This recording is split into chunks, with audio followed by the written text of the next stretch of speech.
This is not a story about food. This is a story of how three brothers came together and took up the legacy their father started in 1958, helping it grow into one of the largest food providers in Ohio, employing 35 full-time and over 100 seasonal employees with annual revenues in excess of $15 million. This is Michael Farms. The oldest brother, Scott Michael, started helping his father at a very early age. So in '58, my mom and dad started the farm here, and by the early '60s, growing potatoes. I was too young to drive on the road with tractors, and so running a tractor with a cultivator, which is actually it's stirring the soil and removing weeds at the time. I was, I think, around 13 doing that.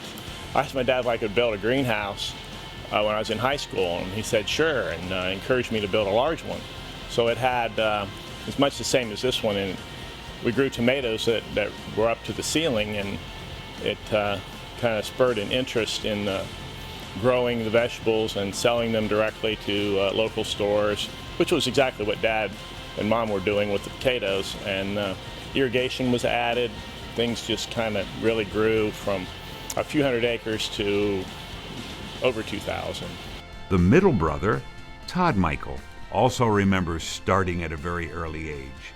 Well, when you grow up on a farm, you kind of get involved as soon as your mother allows you to go out and do something. And my earliest memories were, 8, 9 years old. We were allowed to drive tractors, and I think I was actually pulling a potato harvester before I was 10. So the products we supply are sweet corn, cabbage, green beans, and potatoes. And we do many different variations of those, different packaging, sizing, qualities and varieties, depending on what the different markets and their customer base is most likely to buy. The youngest brother, Kurt Michael, found his place with the company, taking care of all the expensive machinery needed to run such a large farm. Well, since I only physically drive one piece of equipment now, it's the potato planter you see behind us. Today it cost you $500,000 to buy that. Well, I started driving a tractor when I was 8, but I was always the one that really didn't want to come here. I wanted to go do something else, and then after my senior year in high school, before I went to Ohio State, I spent the entire time here and said, I really like doing what I'm doing here. I don't see anything else in this life that I could do that would give me the enjoyment of working outside and doing all these kind of things. And so I was 18.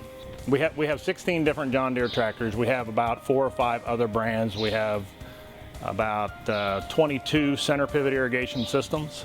We also have 4 or 5 other harvesting power units that are green beans, sweet corn, potatoes. This is a potato planter right behind us. It's also a John Deere power.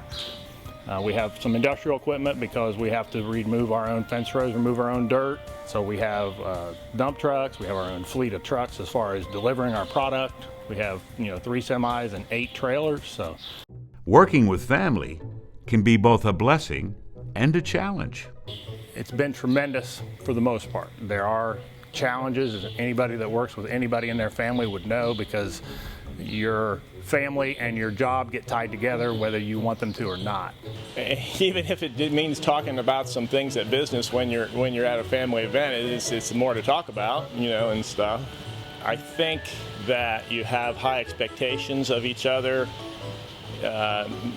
Maybe not unrealistic, but they could be unrealistic to think that yourself is going to be perfect. You're going to let everybody down. Family is great. Agriculture is one of the few career choices that you can work with your family, and you can transition in and out and always find something that matches up with everybody's skill set. And our farm's gotten very large, and we're kind of in charge of different areas, and they overlap a lot, but we really, if it has to do with a certain aspect, we know which one's going to be kind of heading that up and has it all figured out of how it's going to go. The growth of Michael Farms through the years can be directly attributed to the quality of their products as well as their marketing strategy.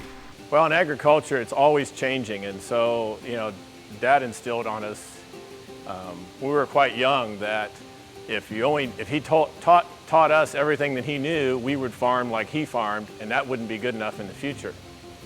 So you have to understand, soil chemistry and insect life cycles and the different agronomical decisions and as well as marketing. And marketing has become even a larger part of our business and success of what we do here. Well, what for me, it's like I want to be able to be taking better care of our customers' needs than our competition is willing to do or can do.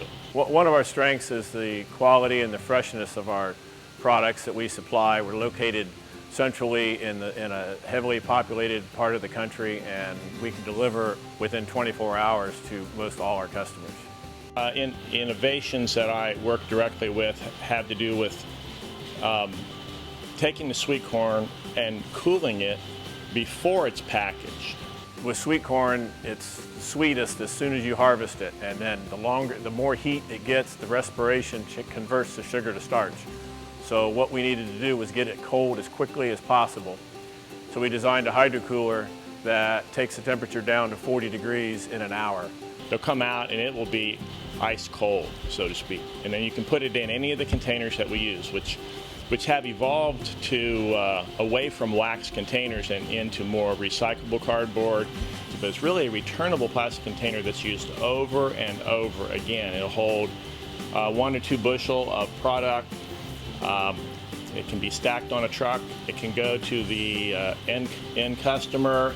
Well, in Champaign County, obviously what we grow is different than what most farmers grow. But nationally, which is where we compete more often, it's how we approach marketing and services to our customers. We buy data from companies that collect data from the grocery stores, so we know what types of customers, what they're buying, what their shopping habits are, what they're looking for, what the trends are. It's a fairly local deal, but it involves all the stores you can think of. Kroger, Meijer, Walmart, Mark's in Northern Ohio, Giant Eagle, large produce companies like Kaido Foods, Indianapolis Fruit, Crosset Company, Castellini. One of the major challenges of running such a large food company is in the seasonal nature of harvesting crops.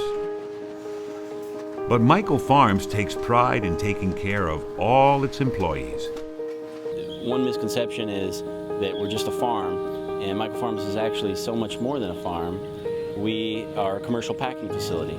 It really poses a unique challenge for us in handling personnel, because we have to get really large groups of qualified workers to get thousands of bushels of product packed daily during our season. And our seasonal migrant crew are housed here on site. Behind me we have a 20-unit apartment complex where housing is provided, and these apartments are fully furnished rental units like you'd expect, and they're provided free of charge to our employees as part of their compensation package. We invite families, so we invite couples to bring their families. We work with the Department of Education to onboard their children, if they have school-age children, into the local school district, and then we work with the Department of Education to tutor their children if necessary. Another thing that we do is we offer a 401k package to the seasonal crew as well as our local year-round crew, so that they're building for their retirement. And we have a profit-sharing plan that is part of that 401k that goes into that account each year. It is hard work, and so we really take pride in the fact that we create a culture of mutual respect with our employees and our employer-employee relationship. The future of Michael Farms is very bright. We're going to continue to keep feeding people, and people continue to eat, and our job is to always find the best new variety, deliver it in the best way and the best possible quality. I would not take anything home that I wasn't proud of, so I won't sell anything that I wouldn't take home. If I couldn't give it to you or give it to my family, then I'm not going to produce it. I'm not going to sell it. So I think it's a very sustainable operation in that what we produce will likely, in some form or another, be of use for people for a long time to come. Taking pride in every aspect of what they do, treating people with respect, using innovative techniques to bring the highest quality food products to all of their customers. Three brothers carrying on the legacy started by their father over 50 years ago. This is Michael Farms. And tonight we are proud to honor them as the winner of the 2014 Entrepreneurial Business Award.